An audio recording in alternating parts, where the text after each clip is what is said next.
오늘 말씀은 할례자들의 베드로에 대한 비난과 공격에 대해서 베드로가 그들 앞에서 해명하는, 내가 왜 무할례자의 집에 갔느냐, 가게 된 동기, 그리고 갔을 때 하나님이 어떻게 역사하셨는지, 그걸 통해서 내가 할 수 없는, 베드로 자신이 고넬료의 집에 가서 베드로가 할 수 없던 일, 마치 오늘 여기에서 말씀하듯이 자기들이 처음 성령의 은혜를 받을 때와 똑같은 은혜를 내가 가서 그들에게 예배하고 기도할 때 하나님이 똑같은 은혜를 이방인인 무할례자의 집인 고넬료의 집에 베풀어 주셨다.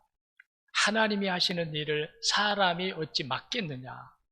그러면서 오늘 베드로가 자신이 무할례자, 할례자가 아닌, 유대인이 아닌 이방인의 집에 가서 예배를 인도하고 말씀을 전하고 기도하고 세례를 베풀고 한 것에 대해서 이것이 내 뜻이 아니라 하나님의 뜻이고, 그래서 하나님께서 그 이방인의 집인데도 불구하고 우리가 받았던 은혜를 그들에게도 동일하게 주셨다고, 그러면서 그렇게 말할 때에 오히려 거기에 있던 사람들이 맞다, 이제 그들이 눈이 열리기 시작하고 이방 세계의 복음이 전해지는데 합법화가 이루어지는 이런 동기가 되는 그런 말씀이 오늘 본문의 말씀입니다.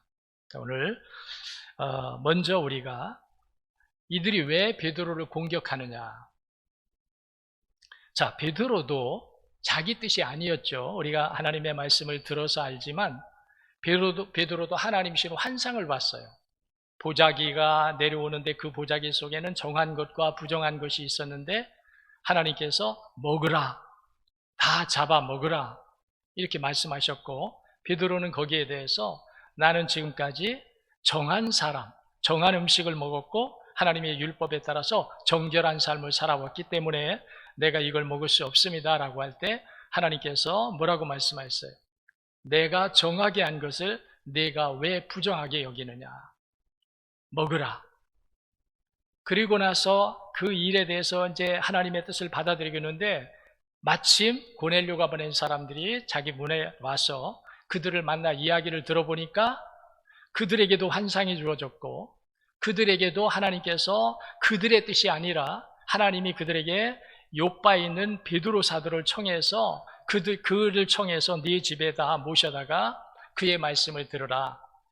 그들도 자기 뜻이 아니었고, 그래서 베드로가 이걸 통해서 이건 하나님의 뜻이구나. 그래서 지금까지 유대인으로서 비유대인, 이방인의 집, 할례받은 사람으로서 할례받지 않은 무할례의 집에 간다고 하는 생각을 전혀 하지 않고 있었는데, 하나님의 그런 은혜로 말미암아 베드로 사도가 처음으로 이방인의 집에 가서 예배를 인도하고, 그럴 때에 하나님께서 자기를 보내셨듯이 거기서 놀라운 하나님의 은혜를 베푸시는 것을 통해서 예루살렘에 있는 종교인들에게 가서 이 이야기를 할 때에 그들이 처음에는 공격을 했지만 나중에는 그 이야기를 듣고 이것이 하나님의 뜻이구나, 이래서 복음의 문이 이방 세계에 열려지는데 베드로가 아주 중요한 역할을 하게 되는, 하나님의 뜻이죠, 이것이. 할렐루야. 그래서 오늘 이 두 가지 우리가 오늘 말씀을 나누려고 합니다. 하나는 왜 베드로를 도와야 되고 베드로를 협력해야 되고 베드로를 격려해 줘야 될 예루살렘에 있는 이들이 왜 베드로를 공격했을까? 첫째는 이들이 아직도 율법에서 벗어나지 못하고 있다는 거예요. 그러니까 율법에 속해 있다는 거예요, 말하자면. 여러분, 복음과 율법은 뗄 수 없는 관계죠. 그런데 율법이 주어진 것은 복음을 위해서 주어진 거예요. 율법 자체를 위해서 있는 것이 아니라 율법이 주어진 것은 하나님이 복음을 통해서 하나님의 구원의 역사를 이루시기 위하여 율법을 주신 거예요. 율법은 율법이 전체가 아닙니다. 율법의 존재 목적은 복음이 필요함을 느끼게 하기 위해서, 복음이 우리에게 주어져야 함을 우리로 깨닫게 하기 위해서 율법이 주어진 거예요. 그런데 이들은 정말 중요한 그림자가 아닌 실상, 율법은 그림자고 복음은 실상이에요. 그런데 이들은 아직도 그림자 속에 속해 있는 거예요. 하나님이 왜 율법을 주셨는지를 모르는 거예요. 그냥 율법 안에 갇혀가지고 율법으로 모든 것을 다 자기들이 율법으로 판단하고 율법으로 심판하고 율법으로 삶의 모든 것을 다 이끌어가려고 하는 거예요. 이러니까 하나님의 뜻이 이루어질 수가 없죠. 왜냐하면 하나님의 뜻은 만민이 복음을 통하여 구원받는 거예요. 아멘입니다. 만민이에요. 유대인이 아니에요. 유대인만 구원함이 아니에요. 모든 민족에게, 모든 열방에게, 만민에게 이렇게 말씀하셨어요. 그러면 이방인이냐 유대인이냐가 중요하지 않아요. 유대에서 유대인들이 복음이 시작되었지만 이 복음은 이방 세계를 가야 돼요. 그래야 너희에게 성령이 임하시면 너희가 권능을 받고 예루살렘과 온 유대와 사마리아와 땅끝까지 유대로부터 시작되었지만 결국은 이방 세계를 다 포함하여 모든 사람에게 복음이 전해지면서 구원을 허락하시는 하나님의 뜻이기 때문에 이들이 율법 안에 갇혀서 율법만 보고 있지 율법을 통해서 주시는 복음을 받아들이지 못하고 있고 하나님의 뜻을 이해하지 못하고 있어요. 그러니까 그 하나님의 뜻을 베드로가 따랐을 때 그들이 공격하는 거죠. 베드로도 물론 이전까지는 이들과 같은 생각이었어요.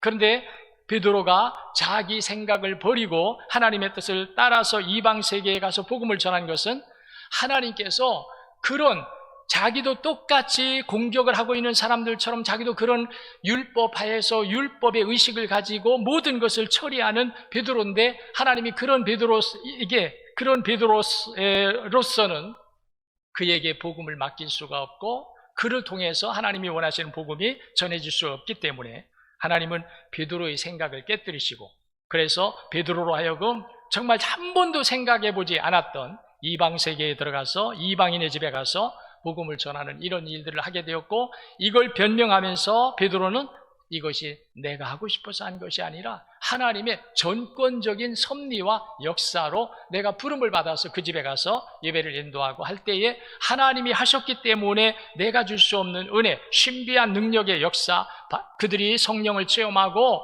하나님의 사람으로 거듭나는 이런 일들이 그들에게 일어나게 되었다고 베드로 사도가 증거하고 있는 거예요. 자, 지난번에도 우리가 말씀을 들었었죠. 율법적 신앙에서 복음적 신앙으로 바뀌어져야 한다. 아멘이죠.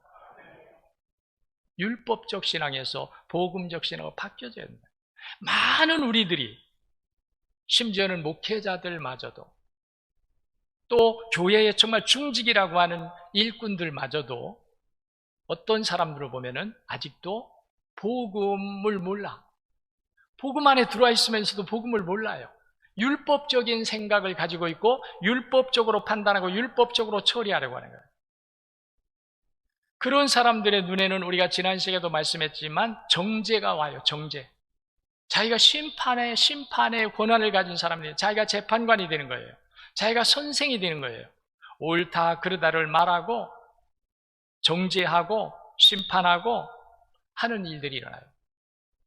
근데 복음적 사랑으로 바뀌어지게 되면 공격의 대상이 아니에요. 비난할 일이 아니에요. 내가 심판할 수 있는 사람이 못 돼요. 예루살렘에 있는 이들이 아직도 복음을 모르고 율법에 빠져 있기 때문에 율법으로 보니까 베드로 사도를 비난하고 공격할 수밖에 없어요. 오늘 다시 한번 여러분 오늘 말씀을 들으면서 여러분이 우리 교회에 어떤 이들을 볼 때, 어떤 형제를 볼 때, 속돈 아니면 무슨 선교회 아니면 우리 교회 전체 여러분들이 자꾸만 눈에 거스리고 핀잔 주고 싶고 책망하고 싶고 꾸중하고 싶고 하는 일들이 일어날 때 그때 여러분들이 그런 마음이 일어날 때마다 내가 아직도 복음의 사람이 되지 못하고 율법에 속하여 살고 있구나 하는 것을 여러분들이 깨달으시기를 바랍니다. 지금 이들이 왜 베드로는 오히려 칭찬받아야 돼. 오히려 격려받아야 돼. 응원받아야 돼요. 그런데 오히려 베드로를 이들이 막 비난하면서 공격하는 거예요. 왜 무할레제의 집에 들어갔고, 왜 그들에게 들어가서 교제했고, 왜 거기서 먹고 마셨느냐? 복음이 전해진 것에 대해서는 전혀 캄캄하게 알지 못하고, 하나님의 뜻은 복음이 전해지게 하기 위해서 베드로를 보냈고 이방인의 집에 가게 했는데, 이들은 왜 이방인의 집에 갔느냐는 거예요. 왜 그들의 집에 가서 먹었느냐는 거예요. 이렇게 이들이 복음을 모르고 있다는 거예요. 그러니까 우리도요, 복음을 모르면 복음이 나가야 될 때, 그때 정말 복음이 나가야 되거든요. 자, 예를 들어서 간음하다가 현장에서 잡힌 여인이 있었죠. 그때에 사람들이 그를, 자기들이 돌을 던져서 율법으로 그들을 처형할 수 있어요. 그런데 예수님이 오니까 그 여인을 끌고 예수님에게 왔습니다. 그리고 예수님에 의해서 죽게 만들려고 했어요. 왜? 자기들이 율법으로 보면 이 여인은 당연히 죽어야 돼요. 돌에 맞아 죽어야 돼요. 그런데 예수님에 의해서 해야만이 많은 사람들이 더 공감을 하고 두려움을 느끼고, 그리고 정말 일벌백계가 되는 거죠. 많은 사람들에게 큰 가르침과 교훈이 되는 거죠. 예수님에 의해서 그렇게 되면. 그래서 그들이 일부러 자기들이 처형하지 아니하고 예수님께 여인을 끌고 나와서 이 여인이 간음하다 현장에 잡힌 여인입니다. 당연히 그들의 생각으로는 예수님이 이 여인을 처형하라, 그럴 줄 알았어요. 근데 예수님께서 처형하라고 한 것이 아니에요. 한동안 침묵하고 계시다가 땅바닥에다가 글을 쓰는데 그 글을 사람들이 본 거죠. 그리고서는 그 글을 보는 사람마다 한 사람 한 사람 보는 사람마다 가는 거예요. 자리를 떠나가는 거예요. 사람들이 이상하게 생각하는 거죠. 아니, 저 사람들이 뭘 보고 금방까지도 저 애를 즉각 죽이라고 소리쳤던 사람들이 어떻게 저렇게 떠나갈까? 왜 그러지? 사람마다 다 와서 봤겠죠? 보는 사람마다 그걸 보고서 떠나가는 거예요. 방금 전까지만 해도 그냥 기세등등해서 그 여인을 죽여야 된다고 소리쳤던 사람들인데, 여러분, 복음이 나가야 될 때 우리는 복음을 오히려 가로막기 쉬워요. 왜? 율법이 나가니까. 복음이 나가야 될 때, 그때 여러분들이 알아차려야 돼요. 알아차려야 돼요. 아멘. 알아차려야 돼요. 아, 기회구나. 복음이 나갈 기회구나. 내가 복음으로 사랑할 기회고, 복음으로 용서할 기회고, 복음으로 덮어줄 기회고, 복음으로 함께 해주고 품어줘야 될 기회구나. 이렇게 알아야 되는데, 그때 이 복음이 나가는 게 아니라 뭐가 나가요? 율법이 나가는 거예요. 왜 그렇게 했어? 너 잘못했어?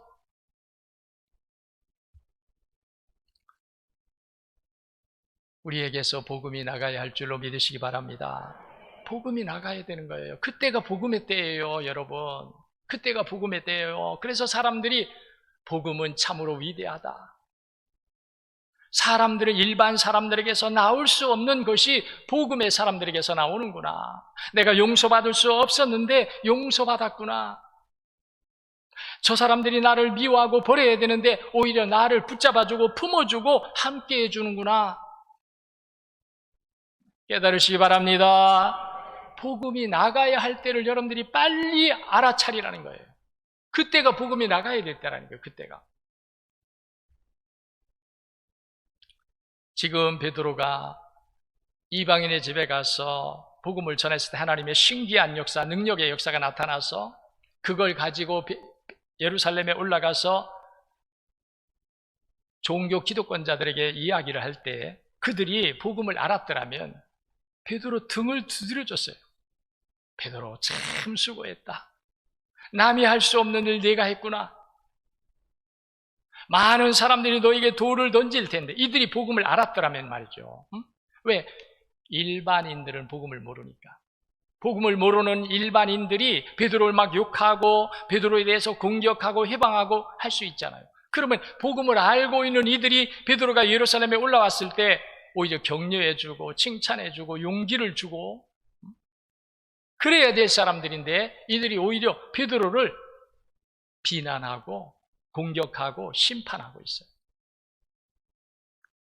정말 여러분, 우리가 어느 때가 복음의 때냐? 여러분이 성공하고 출세하고 부자가 되고 여러분들이 소원하는 일이 다 이루어져서 남들이 우리를 부러워하고 하는 그런 일들을 통해서 복음이 나가는 게 아니에요. 복음은 우리가 정말 용서할 수 없는 일을 용서해 줄 때 복음이 나가는 거예요. 사랑할 수 없는 일에 사랑해 주는 때 그때가 복음이 나가는 거예요. 내가 그 사람을 붙잡아 줄 수 없어요. 그 사람이 미끄러지기를 원해야 돼요. 근데 우리는 그 사람을 붙잡아 줄 때 그 붙잡힘을 받는 사람이 어떤 마음을 가져요? 하나님의 사람들은 위대하다. 복음의 사람들은 위대하다. 보통 사람들 같으면 버릴 텐데, 보통 사람들 같으면 나에게 저주하고 책망했을 텐데, 그러면서 그들이 복음을 알아가는 거예요. 예루살렘의 이들은 복음을 모르고 있어요. 참으로 안타깝죠. 누구보다 복음에 앞장서야 되고 복음을 위해서는 정말 자기들을 헌신하면서 충성하여서 하나님의 복음의 역사를 이루어야 할 이들인데 오히려 이들이 회방자의 역할을 하고 있습니다. 복음이 막히도록, 복음을 전하지 못하도록. 이게 베드로의 뜻입니까? 베드로의 뜻이 아니죠. 하나님의 뜻이잖아요. 하나님의 뜻. 아멘. 하나님의 뜻이잖아요. 만민에게 복음을 전파하라. 모든 민족에게 복음이 나가야 한다. 아버지와 아들과 성령의 이름으로 세례를 베풀면서 그들에게 복음을 전하여서 모든 사람이 구원을 받게 하라고 예수님께서 마지막 유언을 하셨잖아요. 오늘 우리 교회가 다시 한번 우리는 어쩌면은 율법적인 안목을 가지고 세상을 봅니다. 그래서 늘 믿는 우리는 천사와 같고 안 믿는 사람들은 마귀와 같고 우리는 다 하나님 앞에 선한 자들이고 믿지 않는 세상의 사람들은 다 악한 자들이고 이게 바로 뭐냐면 율법적으로 보고 있다는 거예요. 깨달으시기를 바랍니다. 우리는 복음의 사람으로 빨리 바뀌어져야 돼요. 복음의 사람. 어떻게 저들을 구원할까? 저들의 잘못됨을 보는 게 아니에요. 저들을 책망할 거리를 보는 게 아닙니다. 저들을 정죄할 거리를 보는 게 아니에요. 그러기 때문에 그들이 정죄할 일에 있을 때, 환경에 있을 때, 저들이 하나님의 심판의 대상으로 살아갈 때, 마귀에게 끌려 살아갈 때 우리는 그들을 왜 믿지 않느냐고 비난하고 공격하고 정죄할 것이 아니라 오히려 어떻게 저 영혼을 구원할까? 어떻게 예수님의 사랑으로 저 영혼을 주 예수 그리스도 복음의 구원의 세계로 인도할까? 내 탓이고 내 부족이고 내가 복음을 비춰주지 못했고 내가 기도해주지 못했고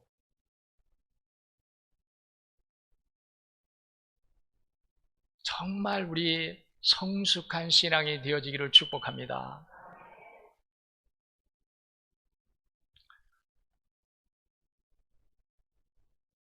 그 다음에 이들이 왜 이렇게 베드로 사도를 비난하느냐면 자기들의 기득권에 위협을 느끼는 거예요. 복음이 예수님도 복음을 전할 때 왜 공격을 받았습니까? 자기들을 따르던 사람들이 자기들의 말을 듣고 자기들의 가르침을 따라서 나오던 사람들이 예수님의 복음을 들으면서 자기들의 가르침을 떠나서 예수 그리스도의 가르침 속으로 들어가는 거예요. 이게 두려움을 느낀 거예요. 종교 기득권자들이 왜 예수님을 힐난하며 공격하면서 그랬느냐면 자기들을 따라야 될 사람들인데 자기들을 안 따르고 예수님이 오시면서부터 예수님을 따르는 거예요. 지금 왜 베드로를 공격하느냐 이들이? 베드로가 그런 일을 하는 것을 내버려 둘수록 자기들을 인정하고 자기들을 따르던 사람들이 베드로를 따르게 되고 베드로의 복음을 따르게 될 거예요. 이것에 대해서 이들은 두려움을 갖는 거예요. 자기들의 힘은 나약해지고 베드로는 강해질 것 같고 베드로는 많은 사람들이 베드로의 말을 신뢰하면서 따르고 베드로와 함께 그들이 큰 세력을 이룰 것이라고 하는 이런 두려운 마음을 그들이 가지게 된 거예요. 그래서 베드로에 대해서 그들이 공격하면서 베드로가 더 이상 이방인의 집에 가서 복음을 전할 수 없게 하려고 이들은 베드로에 대해서 공격하면서 비난하는 거예요.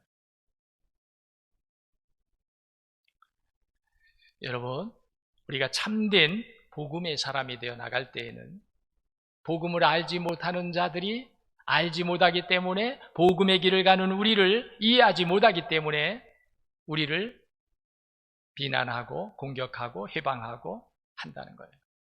알지 못하기 때문에. 정말 우리가 가슴 아픈 일들이 있을 때가 있어요. 어느 목사님이 그런 이야기를 했습니다. 아주 오래전 이야기인데 시골의 어느 교회에 도시에서 몸이 아파가지고 회복을 위해서 오신 두 부부가 있었어요.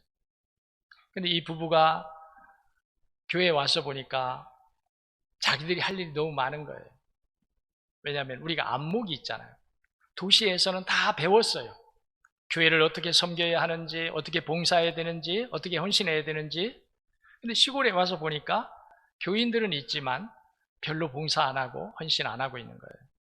그래서 이분이 기도하다가 마음에 감동이 와가지고 어느 주일날 목사님께 이야기했습니다. 제가 꽃꽂이를 제가 하면 어떻게 했습니까? 그러니까 목사님 굉장히 감사한 거죠. 아, 그렇게 하세요. 그래서 이분이 그때부터 이제 제단 장식 꽃꽂이를 한 거예요. 근데 얼마 있으면서부터 무슨 소리가 들려오느냐면 자기가 뭔데 우리 교회 와서 꽃꽂이를 하는 거야? 이렇게 된 거예요. 그분이 몇 번 하다가 목사님께 몇 번 하다가 그만 안 하더래요. 그래서 목사님이 왜 그만두셨냐고 그러니까 이분이 하는 말이 제가 이 일을 하는 것이 교회적으로 다른 사람들에게 좋지 않은 일을 주기 때문에 제가 그만두기로 했습니다.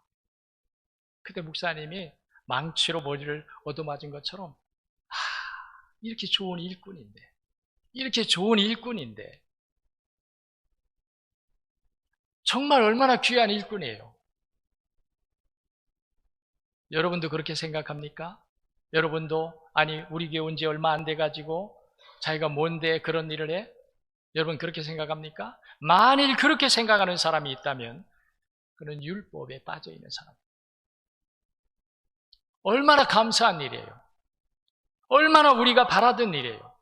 그런 교인들이 일어난다는 것이 교회의 복 아닙니까? 그런 일들이 주어진다는 것이 하나님의 은혜 아닙니까?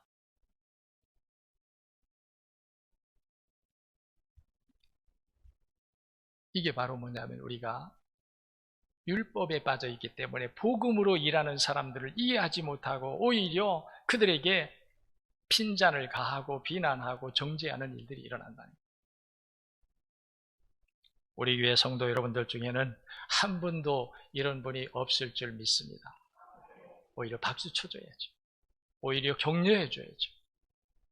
오히려 고마워해야죠.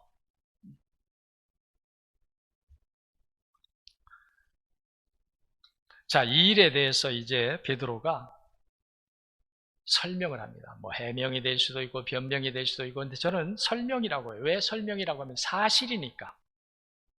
사실이니까 저는 설명이라고 말을 합니다. 저는 그렇게 표현하고 싶어요. 왜? 사실이니까. 베드로가 꾸며서 하는 이야기도 아니고 베드로가 원해서 된 것도 아니고 이거는 처음부터 하나님이 계획하셨고 하나님이 시행하셨고 하나님이 시행에 베드로를 불렀고 베드로를 통해서 하나님이 원하시는 고넬료의 집에 복음이 전해지기를 원했고 그로 말미암아 고넬료의 집에서 하나님의 신기한 역사가 일어나고 그로 말미암아 복음이 이방 세계에 전해지는데 문을 열려 하시는 하나님의 계획이었다는 거예요. 아멘이죠. 사실대로 말하는 거예요. 베드로가 이제 설명을 하는 거예요. 하나님이 자기에게 환상을 보였던 환상을 이야기하고 또 고넬료가 보낸 사람들이 자기 집에 왔을 때 그들의 이야기를 들어보니까 그들에게도 하나님이 환상을 통해서 요바에 있는 베드로를 청하하셨고 그리고 베드로가 가서 예배를 인도하고 기도할 때에 자기들이 처음 성령 받을 때처럼 하나님의 신기한 역사가 그들에게 임하는 것을 보고 이것이 하나님의 뜻이구나. 그래서 하게 되었다고 하는 것을 베드로 사도가 예루살렘 그들 앞에서 설명하는 거예요. 쭉 설명하는 거예요. 그랬더니 그 설명이 사실이잖아요. 꾸며낸 이야기가 아니에요. 변명이 아니에요. 그대로 사실을 설명한 거예요. 그랬더니 거기에 있던 사람들 중에 한 사람 한 사람이 맞다. 그게 맞다. 하나님이 하셨다. 이 일로 말미암아 이제는 아무도 이방인에게 가서 복음을 전하는 것에 대해서 누구도 비난하거나 공격하거나 정죄하거나 하지 않았어요. 그때부터 복음이 이방 세계를 향하여서 아주 문이 활짝 열려서 복음이 전해지게 된 거예요. 여러분, 이 모든 말씀을 오늘 정리하면서 하나님은 복음이 모든 사람에게 전파되기를 원하신다. 하나님의 복음 앞에는 차별이 있을 수가 없다. 유대인이냐, 이방인이냐, 귀인이냐, 천인이냐, 높은 자냐, 강한 자냐, 있는 자냐, 없는 자냐, 하나님의 복음 앞에는 어느 누구도 차별이 없다. 차별 대상이 없다. 다 모든 사람, 가난한 사람이든 부한 사람이든 종이든 주인이든 어느 누구도 모든 사람이 다 구원을 받아야 되기 때문에, 그래서 우리는 빨리 우리가 생각하고 있는, 아직도 우리는 뭔가의 율법적 잣대로 보려고 하는, 있느냐 없느냐, 가진 자냐 못 가진 자냐, 강한 자냐 약한 자냐, 여기에 우리가 이제는 율법의 안목으로가 아니라 복음의 안목으로 바라볼 줄 아는, 오히려 복음을 가진 사람은 가진 자보다 못 가진 자, 높은 자보다 낮은 자, 강한 자보다 약한 자에게, 그게 하나님의 뜻이에요. 하나님, 예수님 말씀하잖아요. 하나님은 약한 자를 들어서 강한 자를 부끄럽게 하신대요. 왜냐하면 강하다고 하는 것은 우리 생각으로는 좋지만 하나님의 입장에서 보면은 강하다고 하는 것은 뭐예요? 교만할 수 있다는 거예요. 하나님의 뜻을 따르지 않고도 자기가 계획한 대로 자기 힘을 가지고 얼마든지 살아갈 수 있다라고 하는 하나님의 말씀을 얕잡아보는, 하나님을 경외하거나 두려워하지 않는 이런 일들이 빠질 수 있다는 거예요. 그런데 가난한 사람은 불러주면 얼마나 감사해요. 그래서 예수님이 제자들을 부르실 때 예루살렘의 강하고 귀한 자들을 부르신 것이 아니라 갈릴리의 나약하고 배우지 못한 사람들을 불러서 제자로 삼으신 거예요. 빨리 여러분, 복음의 사람으로 여러분들이 은혜 받으시기를 축원합니다. 안목이 바뀌어져야 돼요. 안목.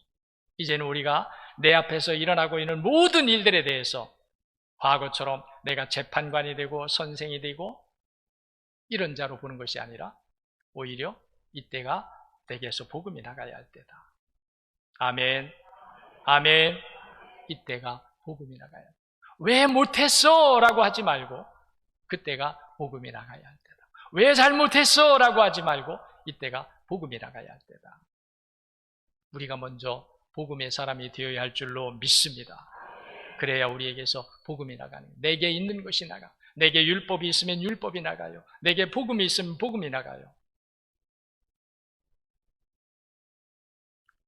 복음의 사람이 되어서 복음을 마음껏 증거하고 그로 인해서 하나님이 원하시는 구원의 역사가 모든 사람들에게서 일어날 수 있게 하는데 여러분들이 그 선한 역사를 이루어가는 모든 성도 여러분들이 되시기를 축복합니다. 기도하겠습니다.